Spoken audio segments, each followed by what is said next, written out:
Today we're going to go over a copyright tutorial, and who knows what copyright is? Anyone? Any guesses? Copying someone else's work. Okay, copying someone else's work.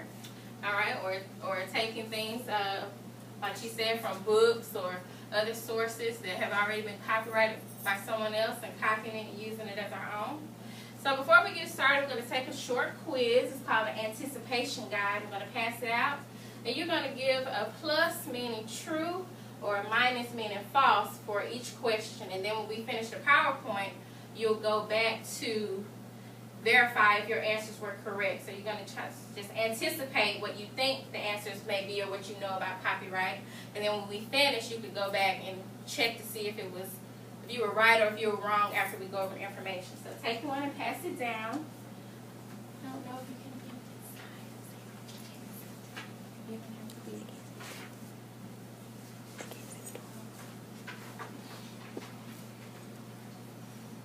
Alright, so I'll give you a few seconds to complete your anticipation guide before we get started. And remember, these are just things that you think you know about copyright before we get started, and then you'll verify those answers at the end.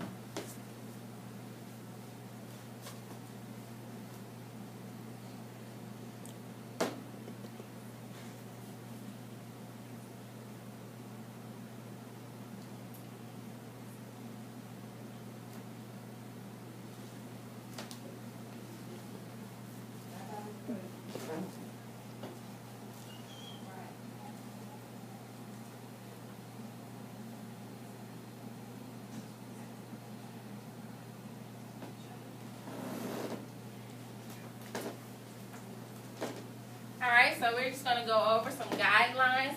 Right now we're meeting with our grade level teachers in the school, so we have 6 representatives, 1 from each grade level, and then you all will take the information and share back with your team. So copyright for Ann Street staff. Alright, so we kind of talked about this. What is copyright? Copyright is the complete control of anything that is created. If you create it, you control it. But it has to be actually created, not just thought about.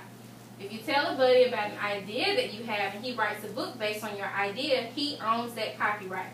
If you had written the idea down before telling the buddy, then you would own the copyright. It has to be physically created. So we kind of talked about that. Alright, so what is copyright? If you own the copyright to a creation, nobody can legally copy it. Any of it for any reason, not even a section, without getting your permission first. Unless that person wants to use it strictly for educational, research, or review purposes. Alright, so exceptions for education, because we all know that we have a Fair Use Act, that we can use material, like when we go check out things in the media center, we can use those materials. So we all know that we have a right to use those things. So this law allows limited copying of copyrighted materials for educational purposes, as long as such copying meets the fair use test, which looks something like this. Alright? So, what is the purpose and character of intended use of the copies? Remember, when we use our copy machine, sometimes we're using this for commercial or non-profit educational purposes. What is the nature of the copyrighted work? Factual or creative? And what portion of the original will be copied? What effect on the potential market will the intended copies have on the copyrighted work? And in all cases, the original work must be obtained legally. Okay, so you must obtain that legally before you copy it. And we know we have to make copies sometimes from our Coach books.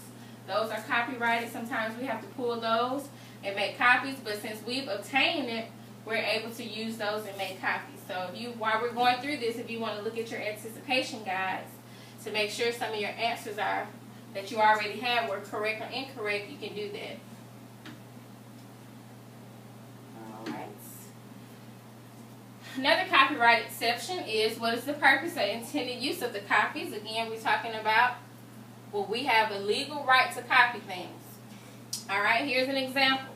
A teacher copies a poem for all of his students at the end of the unit, and the copies are thrown away. Or, is this acceptable? Yes, that's an educational purpose.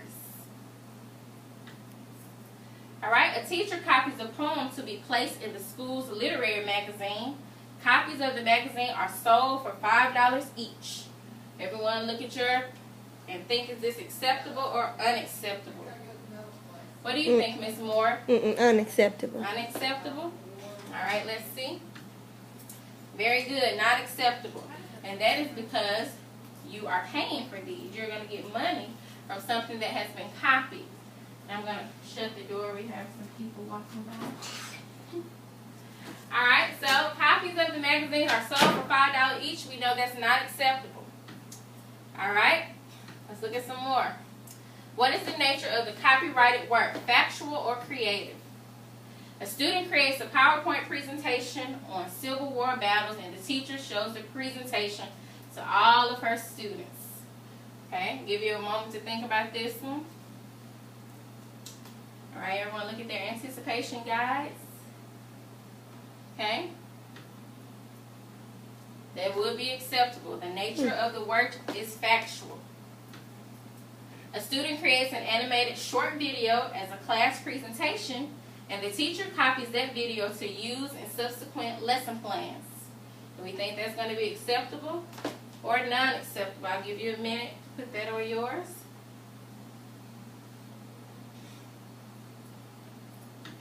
All right. Not acceptable. The nature of the work is creative, and creative works are more highly protected. All right. Now, we talked about earlier what portion of the original will be copied.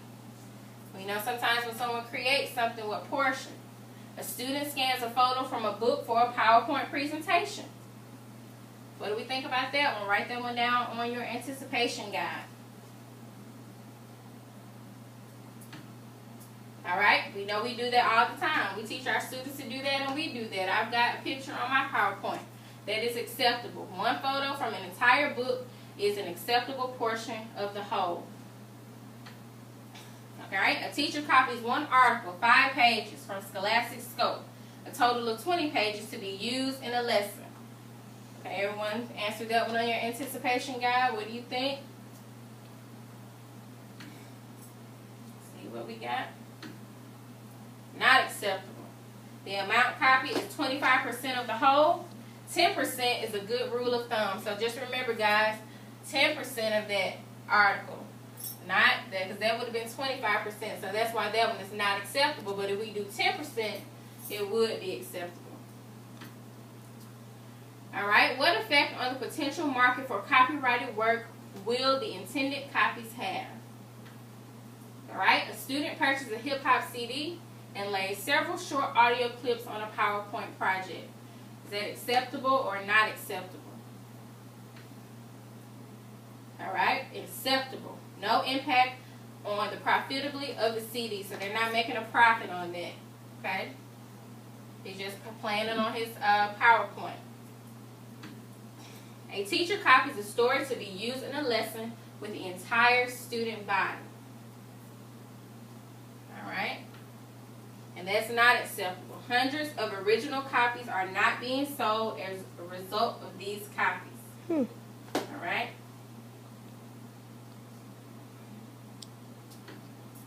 All right. So next we're going to talk about video, printed materials, internet, and multimedia software. All right. Programs must be used for face-to-face instructional purpose. Remember, when we purchase videos, they may be used for direct instruction only, not entertainment or as a reward for good performance or behavior. All right? Your best bet is to avoid the copyright infringement issue is to use the videos owned by the school. So we know we have videos in the media center that you're able to check out. So use those without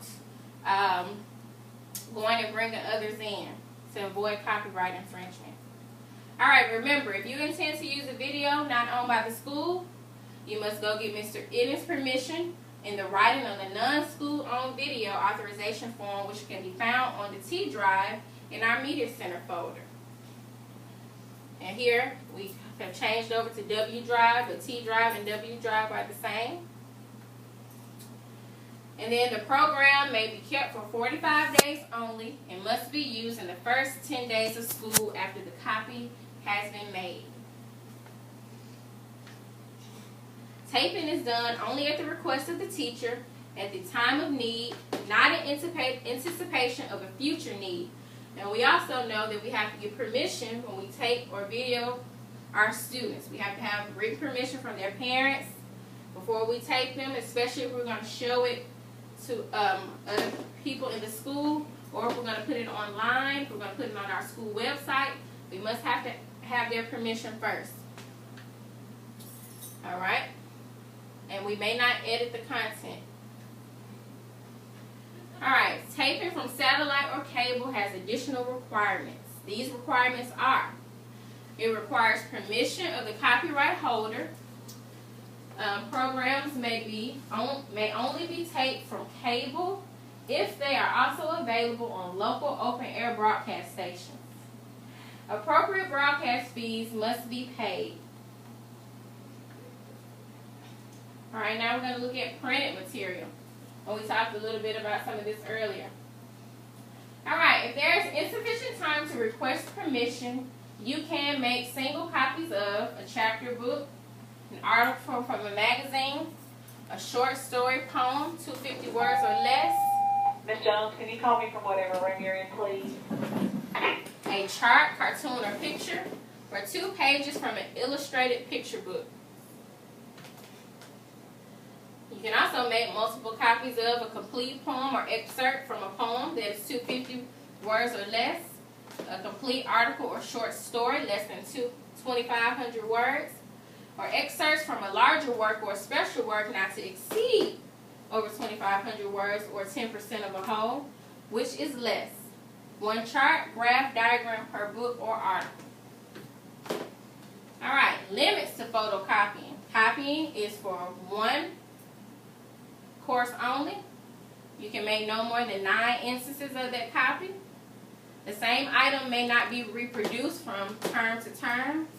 And no charge is made to students beyond the actual photocopying cost. And absolutely no copying of consumable works like workbooks. We must not copy those. So like sometimes we order just 1 book, and sometimes we think, oh, we could just order 1. We could just make copies for our whole class. We can't do that because we've only bought 1, and it's a printable book. So we know that's illegal. Ms. Cobb, line 1, Ms. Cobb. All right. So now that we're finished with that part, we're going to do 3 quick scenarios. And on your anticipation guide, I want you to kind of answer what you think about these.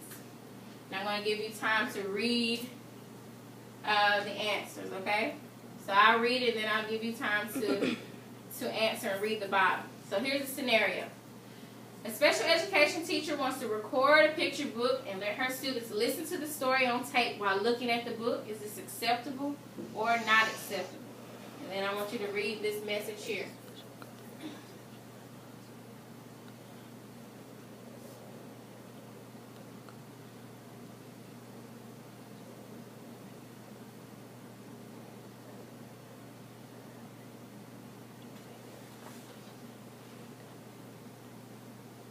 Alright, so we see that this could be acceptable under certain instances. So this is a special copyright exception that allows this practice, but only if the student is blind or physically unable to use the book. So that would be the only way that this would be acceptable. Alright, but then if they're not blind, we want to make sure that we do it. We can do it, but if they're not, we can't. Alright, next scenario. A teacher asks a volunteer to make 19 copies, 1 per student, of a timeline of the American Revolution. The students will include the diagram in a notebook they are creating to follow the events of the Revolution. Each copy includes notice of copyright. So is that acceptable or not acceptable? And this one was also on your anticipation guide, so if you would check it before I show you the answer.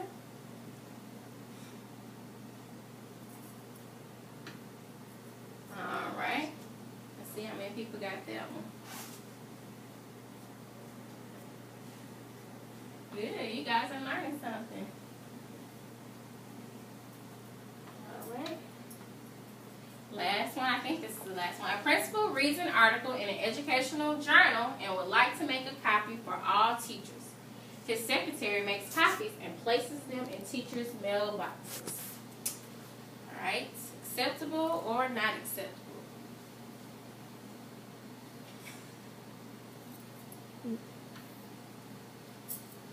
Alright, unacceptable.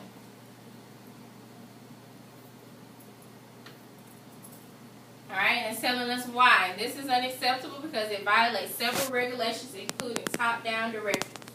Teachers aren't enrolled in class, and the staff development seldom gets fair use exceptions, unless all 4 factors of the fair use test are met. Copies of the article could be sent via email from Galileo without copyright infringement. So it would be better to email these out versus him copying them and placing them into teachers' boxes. Alright, so that was our last one. Now we're going to talk about some internet and multimedia copyright issues. Internet. We know the internet, we always using it. We find several things on there, but this is where we can get into a lot of trouble.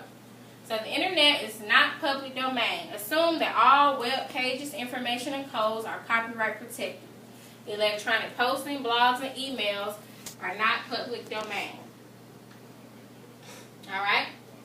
When posting from the internet, when linking to a web page, research the terms of use for those pages before you use them. Assume all graphics are copyrighted. Ask for permission before posting your site to give credit. And also assume that all HTML codes are copyrighted. Ask for permission before copying. And I know I'm guilty of that sometimes, but we have to be careful of all copyright issues.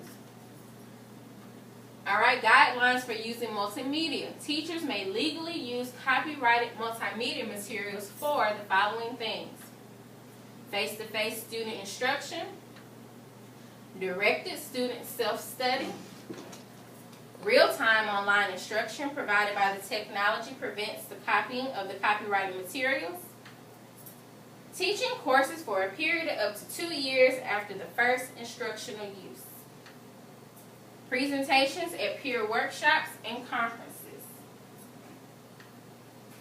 Alright. Here are some examples of student-created multimedia works. If the student project contains copyrighted material, it should not be posted online. Projects with copyrighted material may only be used for student learning and may not be duplicated in any other purpose. Alright, and here's a rule of thumb to remember. Assume that if the content's copyrighted in print, it's also copyrighted in multimedia format. So even if it's online, we can't say, oh, it's not copyright. If it's copyrighted in print, then let's assume it's copyrighted in multimedia as well. And that's just something to remember. Alright, copyrighted multimedia portion limitations. Up to 3 minutes or 10%, whichever is less, of a single copyrighted multimedia may be copied. And that includes online video, Flash, PowerPoint, and animation, etc. Up to 30 seconds of 10%, whichever is less, of music and lyrics from a single musical work. Alright, up to 2,500 fields or cell entries, or 10% of whichever is less, line 1, Coach Grogan, from a numerical database or data table. And up to 5 photos or illustrations by one person and no more than 15 images, or 10%, whichever is less, from a single published work. Alright, and lastly we're going to look at software. And we have software. What's some software we use here in our school? Some internet software that we have. like the program or Some of like- the software programs. like Internet Explorer? Or iRead, Okay, that's good. iRead is one. Read 180, Okay, good. Alex. All right. All right, so software guidelines, fair use, and this does not apply to software. If you want a copy of a piece of software, you must buy it. So this is just like stealing things. Like if we download some software, we buy one disc, and that's why sometimes discs will come with a code for when you download it. You can't use it on most computers. If you buy it once, they may tell you how many computers it can be used on, and then that would be the max, okay? So we can't just take software without paying for it. What are the consequences of software copyright infringement? Copyright violations are generally civil court matters, but unauthorized duplication or distribution of software is a federal crime. It can carry a penalty of fines up to $250,000 and/or jail terms up to 5 years. All right, now that we know all these things, and if you still have questions, you may contact your media specialist if you have questions about anything on copyrights. All right, do we have any questions or concerns? But before we finish, no one has questions, I want you to go back and look at your anticipation guide and make sure you have either pluses, like if you wrote something down before that was a plus and you thought it was true, well, true. But now, after learning the information, you see that it was false. I want you to go back and change it from a plus to a minus or vice versa. I'll give you a minute to do that, and then we'll go over it.